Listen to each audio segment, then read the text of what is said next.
ناس كتير بتفتكر ان حب الذات ده انانية او نرجسية او صفة مذمومة.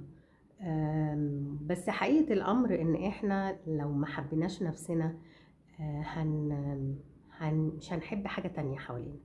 اللي ما بيشوفش الجمال في نفسه عمره ما هيلاقي الجمال في اي حاجة حواليه مهما يحصل. اللي بيتذمر على طول وبينتقد على طول للخط عمره ما هيبقى راضي على اي حاجة في الدنيا. فاول خطوة في حب الذات انك انت تبطل تنتقد نفسك على اي حاجة، وتبطل تجلد نفسك. لا ده انا كان المفروض اعمل كذا، لا ده مش عارف حصل ايه، لا النهارده مش عارف كذا، لا لبسي، لا شكلي، لا لا لا لا لا. تقبل الامور ببساطة وبالراحة، وحب نفسك كما هي، وللحديث بقية ان شاء الله. وايه، شكرا.